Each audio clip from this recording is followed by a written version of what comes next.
श्री कृष्ण और अभिमानी विद्वान की परीक्षा। वृंदावन की हरी भरी धरती पर एक दिन एक अभिमानी विद्वान पंडित आया। वो वेदों, उपनिषदों और शास्त्रों का बड़ा ज्ञानी था और स्वयं को सर्वश्रेष्ठ समझता था।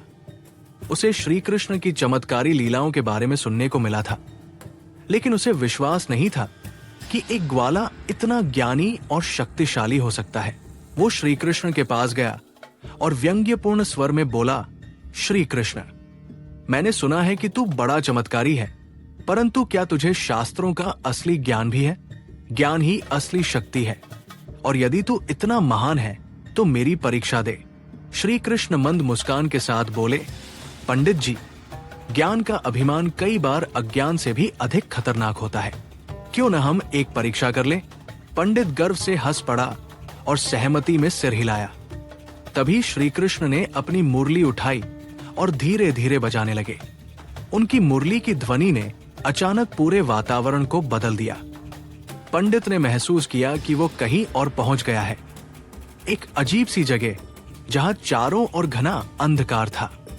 दूर दूर तक मंत्रों की गूंज थी और सामने एक विशाल पुस्तकालय था जहां असंख्य शास्त्र रखे हुए थे। पंडित ने उत्सुकता से एक ग्रंथ उठाया और पढ़ने की कोशिश की, लेकिन जैसे ही उसने पढ़ना चाहा, शब्द बदलने लगे।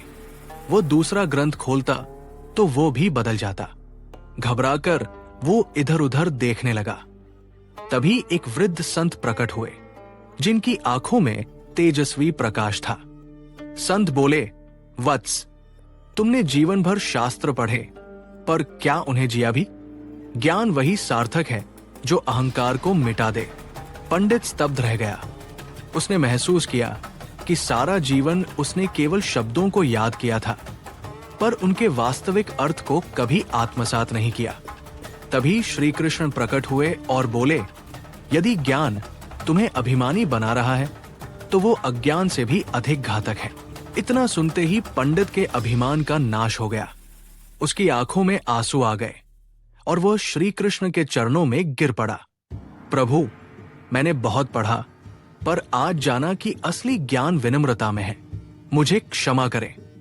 श्री कृष्ण ने उसे आशीर्वाद दिया और पुनः अपनी मुरली बजाने लगे। पंडित वापस वृंदावन के उसी स्थान पर आ गया।